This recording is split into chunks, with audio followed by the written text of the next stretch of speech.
Today I'm talking with Jessica Russo Scherr about her newly released book, The Gelli Art's Printmaker's Handbook, exploring image transfers and layering techniques for creating incredible art with gel plates.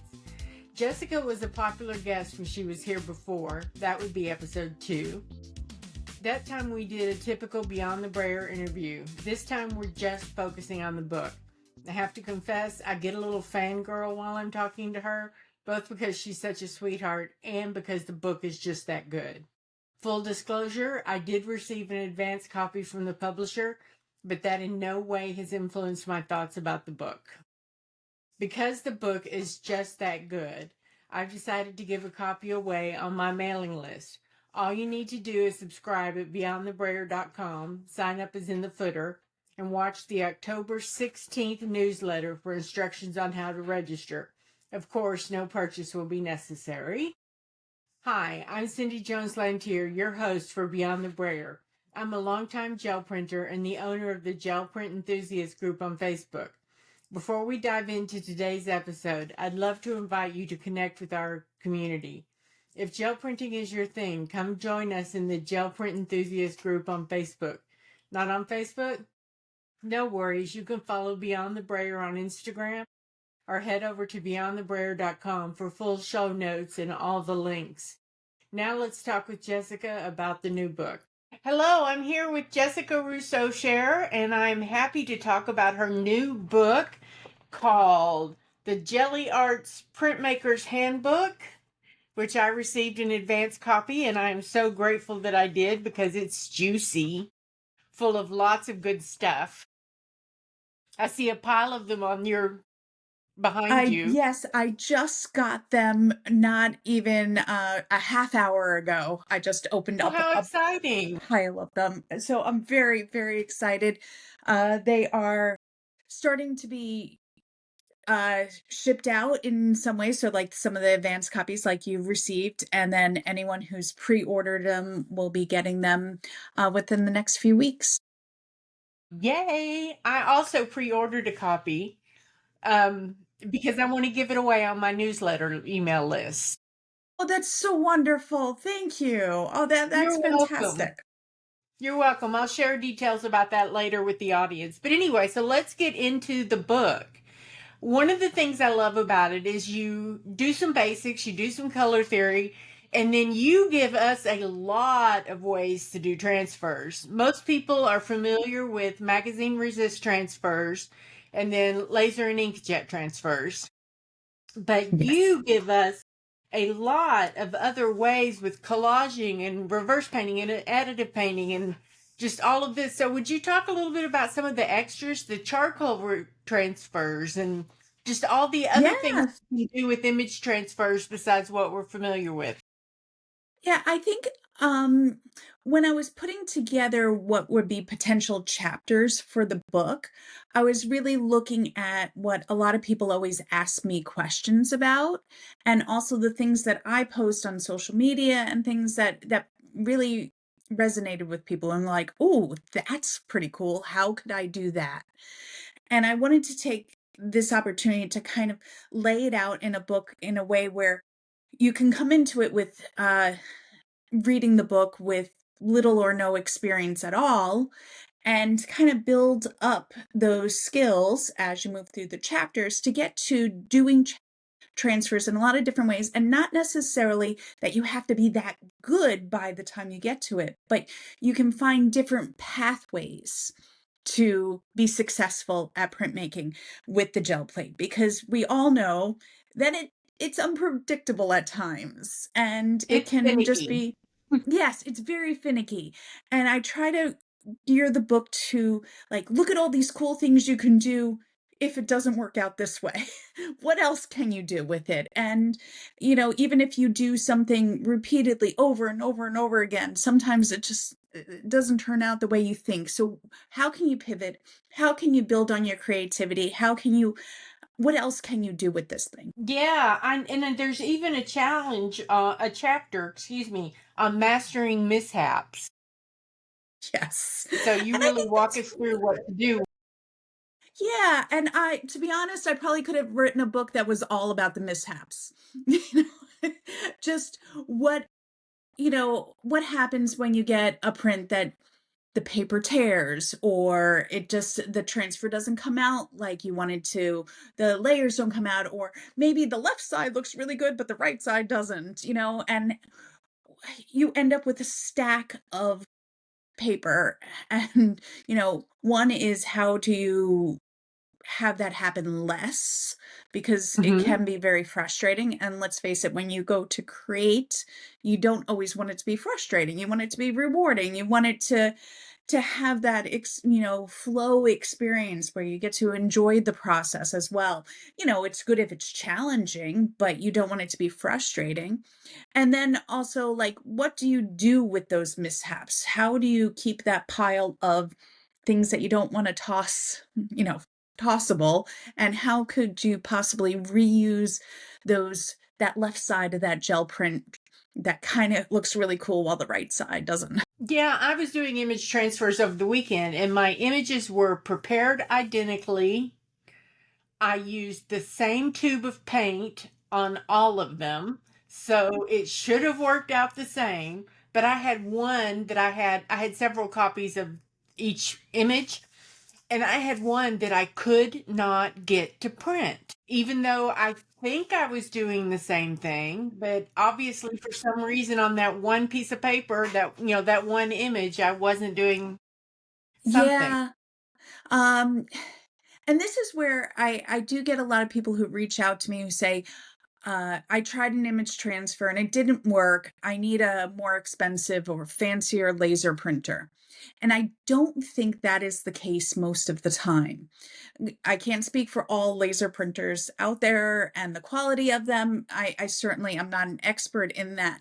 But I do think that sometimes the individual photo matters so much more than the laser printer, and how it's edited, how big the file size is, and how much toner is laid down on that print to make it work. And sometimes you might think that, oh, this photo that I have printed out is pretty much the same as this one, but maybe this one's 72 DPI and this one's 300 DPI. So more toner ended up on this one.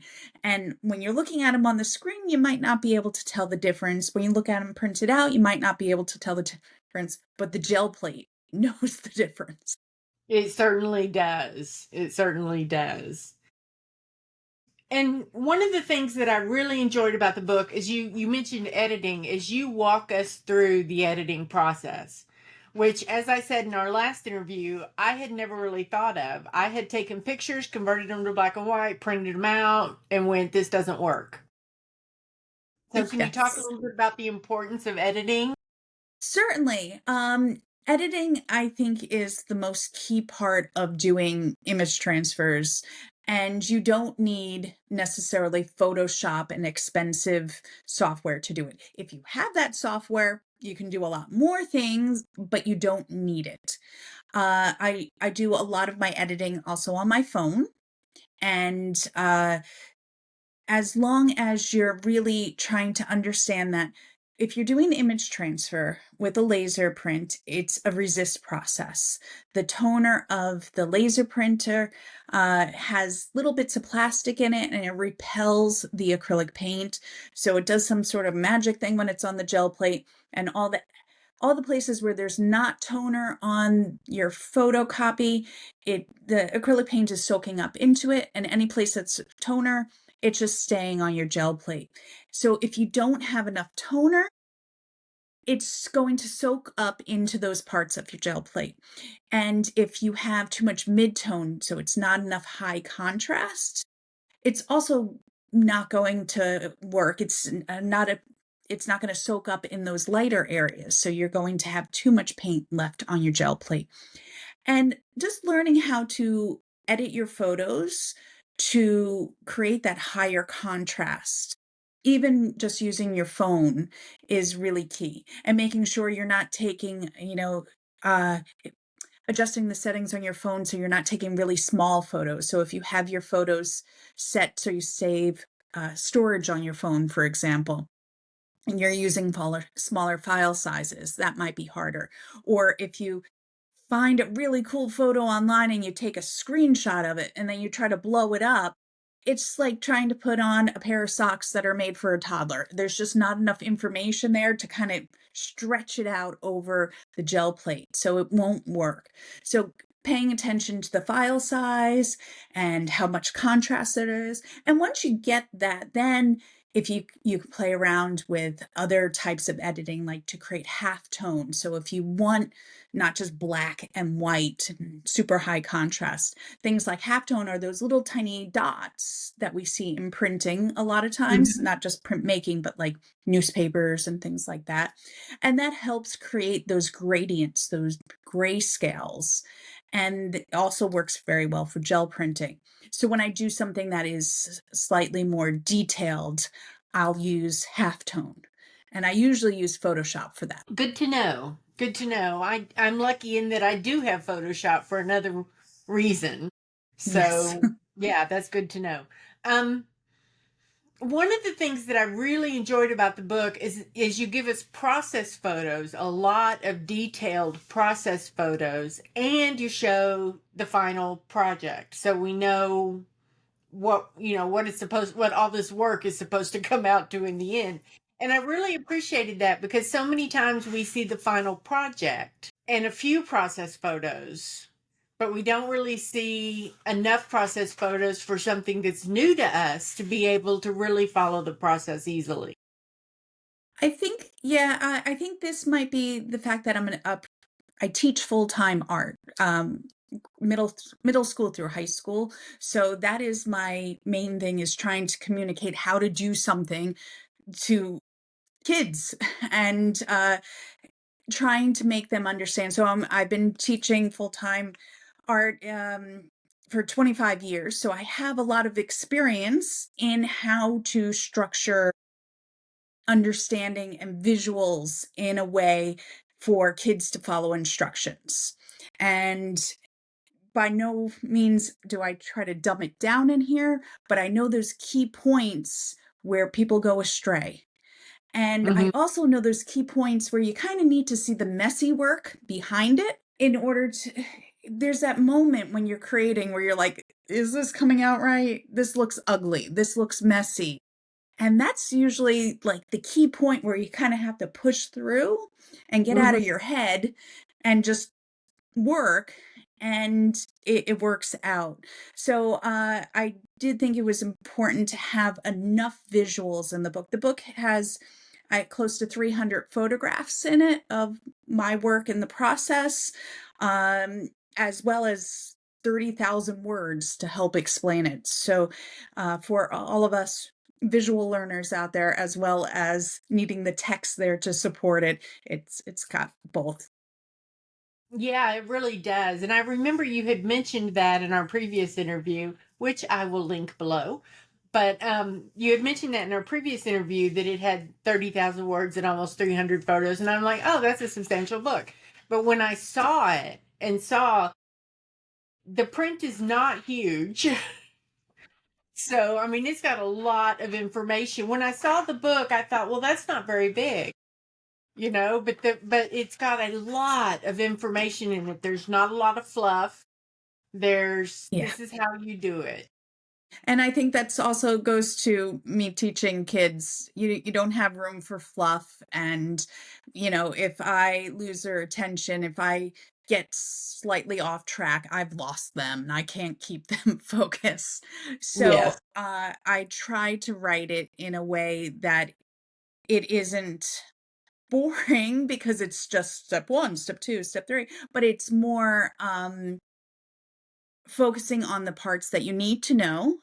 And also, although I show a lot of process photos, it's not so much a step one, step two, like Right. put the green paint on the left side of the gel plate and then put blue paint on the right side. It's not so much that, it's explaining how I do the process and how you could do similar types of process. Because for me, it's really important that people create their own work and see, oh, I like this, how could I create something from, my experiences, I have this photo and I want to do this.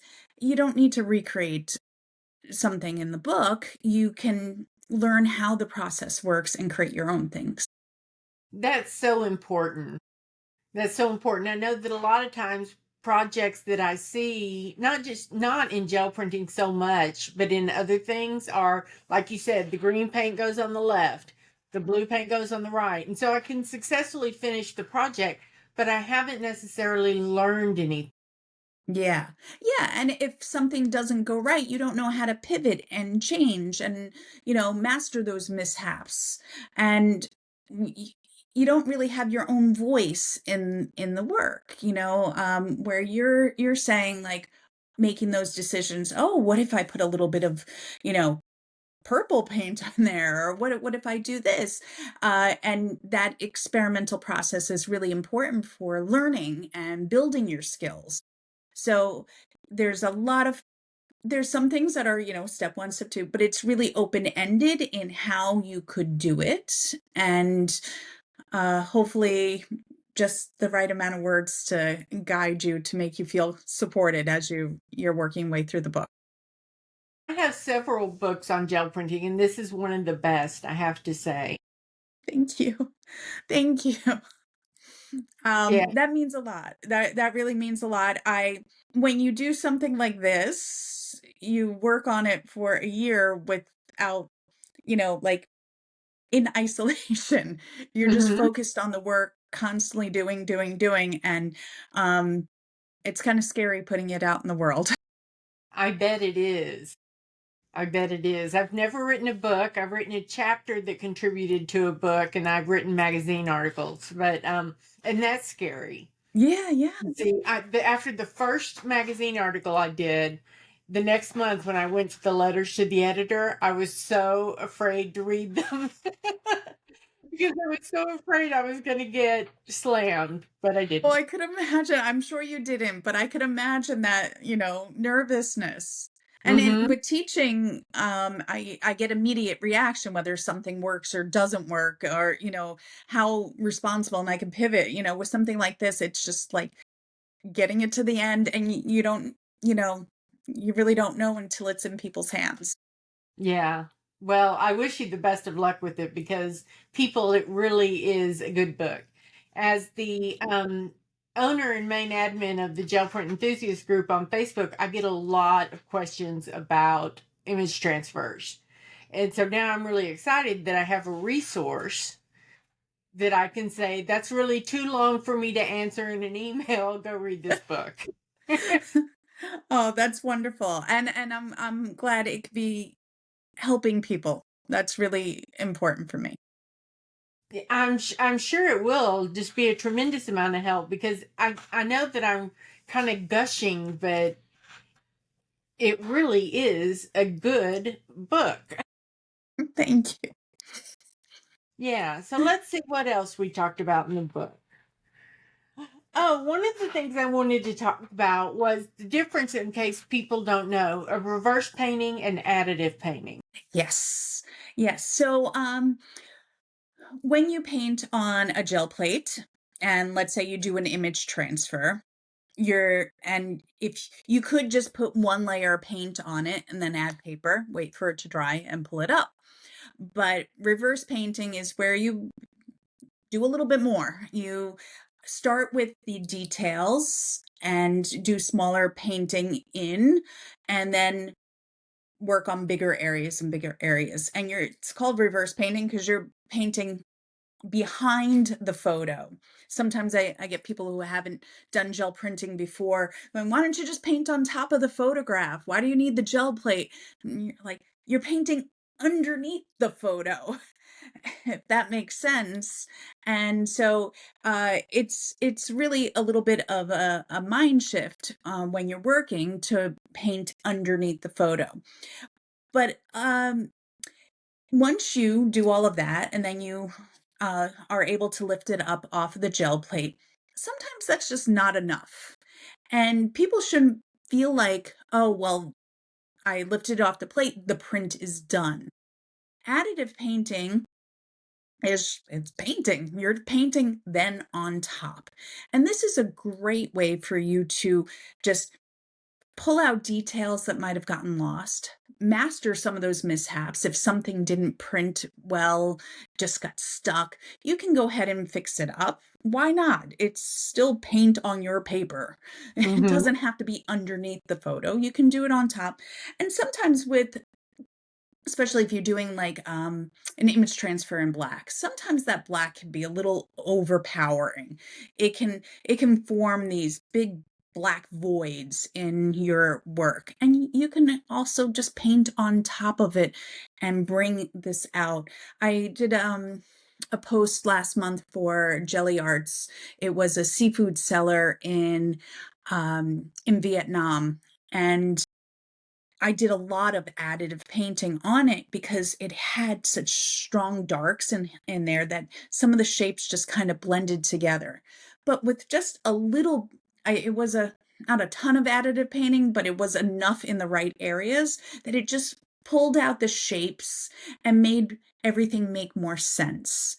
So additive painting is just painting directly on top of your print after it's off the gel plate. Thank you. That's a term I mean, I understood the concept, but I'd never really heard it called that because most people focus on reverse painting. Yes, yes. Yeah, and like I said, I think a lot of people are don't think that that is something that they could do because like I finished the print and it didn't come out. But why? Mm-hmm. Mm-hmm. Is there anything else you'd like to tell us about the book? Well, I do like the section on the charcoal image transfer, the charcoal transfers. I think Yes. that's some part of transferring that is so free and forgiving and fun. And you can do it very basic with just lines and doodles, or you can do more elaborate ones where you draw entire landscapes, and it really does transfer the charcoal so beautifully. The first time I did it on the gel plate, I was shocked. I was like, why isn't this moving? Because if you work with charcoal, you're used to it like smudging and getting everywhere, but the Yeah. second you put it on the gel plate, it's there. And you can paint on top of it and do reverse painting really well without it smudging. And the look that it has coming out on top, uh it's just different than it has that charcoal feel, but not in the Mm-hmm. way that if you were I've done a lot of painting with charcoal as well, and it always gets muddy. It always interacts with the acrylic paint, and it just doesn't work that well. And this way, it just created a whole new opportunity for me. I still have a lot of things in my head that I want to do with that. Um, I need more time in the day to do all the things that I want to do. Don't we all? Yeah. And people get worried because sometimes it leaves some residue on the plate, Mm-hmm. but uh you do a couple other prints, it'll come off. It might leave a cast on the plate, but it's probably not good if it's just like your plate isn't looking perfectly clean, but it's still getting good prints. That's fine. That just means you're doing a lot of printing. We call that a well-loved gel plate. Exactly. Exactly. Is there anything else in the book you were particularly proud of or happy to share with us? Well, at the very end, I put in a sort of like mini chapter, and it's the art teacher's guide to teaching gel plate printmaking in the classroom. Because I know a lot of people out there who are doing this, and a lot of people who contact me are like, but how do you do this in a classroom? Or they're like me when I just started out, like, oh, this would be really fun to do in the classroom, but I barely have an idea of how to do this. How am I going to teach it? But I really want to teach it anyway. Mm-hmm. So I put out this like mini chapter on how to organize and teach it for students who may not have done it before, an idea of how they can kind of start grasping the techniques and moving forward with that in the classroom. And yeah, I was really happy to do that since I do know a lot of people who art teachers. Like I know a lot of art teachers are part of my social media following, Hmm. and I wanted to give a little bit of that part of it back, so it can be a little bit more sharing out, so they can do it, do something more practical with it in the classroom.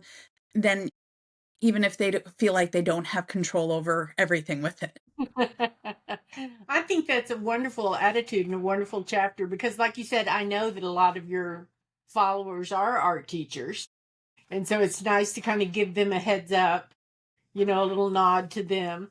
But also, as somebody who teaches gel printing, I appreciated that chapter. Even though I don't teach middle school or high school, I still teach gel printing. Yeah, yeah. Yeah, I think, it really opens up to, like, what should you start off with, and how can you build on that so people can get an understanding, students of pretty much any age, whether they're smaller kids or adults, how they can kind of wrap their head around this process. Yeah, yeah. Can you talk a little bit about, as someone who does write a little bit, can you talk a little bit about the writing process, what that was like for you? Sure. So writing a book has always been on my bucket list. It's always been something that I wanted to do, and it was something that I didn't know if that was going to be something I would check off of my bucket list because it seemed one, it's a huge commitment to do, but um, I needed to have an opportunity to do it and not just write it and have it sit in my computer. And so when I was contacted by my amazing publisher, Rocky Nook, to see if I would write a book about gel printing, I thought, yeah, yes, obviously I will. And I do a lot of writing anyway because I'm a teacher and I teach a lot of, even though you might not think teaching visual arts has a lot of writing, the type of curriculum I teach is the International Baccalaureate, and there's a lot of writing with that. And I also teach another type of class for 11th and 12th grade that's called Theory of Knowledge, which is a critical thinking class that has a lot of essay writing. And so I do spend a lot of time dealing with writing, dealing with text. And I think my brain loves organizing things in compartments and ways and strategic ways of how can I create the flow of things. So I was constantly on my notes app going, oh, I need to do this. Oh, I need to do that. And I started off writing the chapter, The Perfect Transfer, first. I knew it wasn't the first chapter of the book because I knew the first chapters were going to be all this explanatory things that would set the framework for everything else in the book. But I kind of Hmm. felt like I needed to write the rest of the book before I wrote the beginning. That made sense in my brain. But writing The Perfect Transfer, I knew that chapter in my head before I even started typing. I knew everything I wanted to say. I knew how I was going to frame it. I knew how to explain every part of it. And once I started that process of writing and getting the photos, because that's also the tricky thing, I had to have the text and the photos work together. And that was it was like, which came first, the chicken or the egg? Do I use artwork that I already have started and photos? Do I write the thing and try to match it with that? And it was a constant going back and forth. But working on that perfect transfer chapter really kind of set the tone and kind of gave me a way of organizing how I could start putting the pieces of the chapters together. Because after that, it was like, get more technical, more challenging, more creative. And then toward the end, all the like mastering the mishaps and like what you can do with it, your artwork at the end. And all the ones before that were, how do I set the scene leading up to this? How do you understand what materials you need? How to organize your materials, how to understand color and color theory, how to understand composition, how to work with stencils and things that people might not see me do in social media that much, but help you understand how to use those things on the gel plate. In the online courses that I teach, I do a lot of that. In the beginner ones, it's not all image transfers because you have to understand just how paint works on the plate first before you can start doing other things. I'm glad to hear you say that because, as you may know, from our last conversation, I'm really passionate about people mastering the fundamentals. Yes. Because I think if you master the fundamentals, then you set yourself up to excel at the advanced techniques in a way that you don't if you rush through those fundamentals. Certainly. And I had, when I was first learning how to do this, I kind of skipped over some of those fundamentals because I was like, I know how to do printmaking. Like, I can do Yeah. this. And then I didn't. I wasn't able to do it. Um and I posted about it on social media and got millions of views because people saw me fail. And but the thing is, they resonated with that. They were like, me too. And Hmm. I think that, then I could step back and say, okay, hold on. What works? How does this thing work? It's science. It's not magic. It's science. So we got to, test it out and try it out in different ways. Although it feels like magic. It does. And I think that's why we all are a little addicted or a lot addicted to it because A lot addicted. yeah, it's that dopamine hit when you're like, it worked. I know some of the people I watch on YouTube, I just love. I watch them not so much for the jelly printing, but for the expressions on their face when they pull the print. Oh, totally. You should see 8th graders do it in my classroom. They I are bet. oh, it is so sweet, and they are just so excited to do it, and they're like, their eyes just get big, and they're like, "Oh my gosh, Miss Russo, did you see this?" And I'm like, I'm filming it, I see it." That is very heartening to hear. Yes, The how yeah, much and, how excited and oh, totally, and teaching them has also helped me a lot teach other people because I see things that I wouldn't necessarily do just because I got to remember that I went to art school. I have a couple master's degree in art. I like spend a lot of time doing art. So there's things that I've been doing since I was in my teens Mhm. that I just do because that's the way I do it and I'm not realizing it. And then I see an 8th grader pick up a brayer and like really just go to town on things. And I'm just like, whoa, I didn't even think you would do that. Hold on. You know, that's why it's coming out really unevenly. You're only using the brayer in the center of the plate. You haven't touched the sides. And oh my goodness.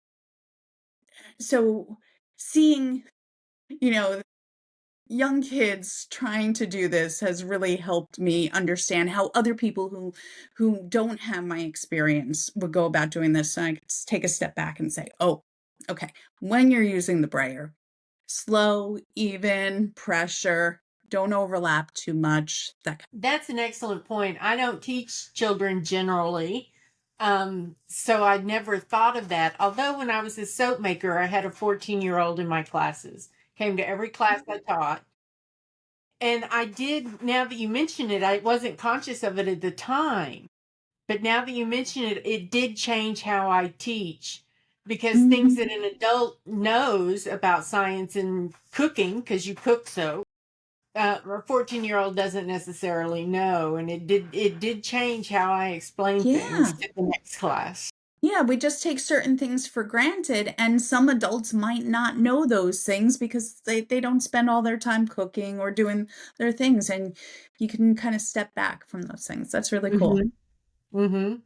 Jessica, I want to thank you so much for being here and for talking about your book. I wish you the best of luck with it. I'm Thank you. so excited for you and for the community in having this resource because it really is. I was answering a question on email from one of the people in my newsletter about image transfers, and I turned to your book to verify that what I was saying was correct. Oh, So that is so lovely. I appreciate the opportunity. I mean, I am only able to do this thanks to people who have been so supportive like you, and also I must say like Jelly Arts for, Yes. um, putting their name on the book. That's really means a lot to me. Mhm. Them, recognizing from a couple years ago when I started putting out things as my work and just being there as constant cheerleader and then teaming up with me on this has just been really special. Speaking of jelly arts, I since I don't have luck editing because I didn't have your book before, because I didn't have good luck editing and printing, and I don't have a laser printer, so that means a trip, downtown to get them to maybe print it off the way I asked, depending on who's behind the counter. Um, I Jelly Arts has 2 packs of pre-edited printed images, one of wildflowers and one of loops and tiles, and I bought those. And it was so much easier because I got to see I had the experience of pulling a successful print, Mhm. which kept me interested in wanting to go back and look at my photos again and see what might work. There's nothing Yes. like a better practical experience. Yes. And I do think that's a huge part of it. You need to have the experience where it works. So you can say, oh, I was using the right amount of pressure. I was using the right amount of paint. My paint is working. Okay, so maybe it's something in the photo, or if it didn't, you can see it starts to come out and you're like, oh, that maybe I used a little too much paint on that one. Yeah, I think it's great that they came out with those sets, and I love tiles from Lisbon. I use them all the I time in my know. demonstration. I have them in whenever I'm working because I think something like that or wildflowers, they're forgiving. So if part of it doesn't transfer, something doesn't work, it's still going to look really, really good. And you want to set yourself up for success when you're just starting out. So instead of using, like I want to create an image transfer that's of, this person or something like that where part of it doesn't transfer, that's not always the best option, but choosing a pattern or something that is more forgiving like that. So I think it's brilliant that they chose those images. Yeah, one of the things I learned is the feel of their images. I don't know how many times they print them, but my laser prints don't always turn out like that. And I think Hmm. you can feel the toner on the paper. Yes. And that was Yeah, something I had never considered. sometimes if you hold it in the light and so you'll see that shine that comes from the plastic that's in the toner. And it also depends on the weight of the printer paper. You don't want anything Mhm. too thick because the acrylic paint needs to soak up into it, but if it's too thin it won't soak up right. So you know just seeing what works Mhm. is really helpful. That's Yeah, why it when really I'm also was. teaching with students, I start off with my own photos. I print out a bunch of photos that I think they might like. And I'm like, Mhm. all right, these are the type of photos that work. Now, after you see how these work and you get the process down, if you would like to use your own photos, then we can talk about editing. And that's a great, again, setting them up for success with something you know that works. And what's so cool? I get to see how they would interpret my photos and the colors that they would use. And I think that's really fun too. It changes completely from being my photo that they're using, and it becomes something that's completely theirs. That's wonderful. That's wonderful. So, Jessica, thank you again for being here. And I hope to get to invite you back when you have another book. Oh, my pleasure. I really, really do appreciate this. And as always, I enjoy talking to you. Thank you. And I've alluded to it a couple of times, but I will put more details in the um, outroduction, the outro, that I'm giving away a copy of Jessica's book when it comes out in October. And I will be giving it out to my mailing list. So I'll have instructions on how to join that list. Thank you. You're welcome. And I will see you again soon, I hope. Yes, definitely. You've been listening to my conversation with Jessica Russo Scherr about her newly released book, The Gelli Arts Printmaker's Handbook. Don't forget that I'm giving away a copy of the book to one of my email subscribers. All you need to do is be on the list and watch the October 16th newsletter for details on how to get registered. If you're not subscribed to the newsletter, you can join at beyondthebrayer.com. The sign-up area is in the footer. My name is Cindy Jones Lantier, and you've been listening to Beyond the Brayer, the only podcast that rolls out the messy, magical world of gel print artists, one layer at a time. If you enjoyed today's conversation, please consider subscribing and leaving a review or comment on YouTube, Apple Podcasts, Spotify, or Podchaser. Tell your friends about us and come back next week for another encouraging conversation about creativity and gel printing. Again, you can visit the website at beyondthebrayer.com for full show notes, useful links, and contact information. Until next week, keep that brayer rolling.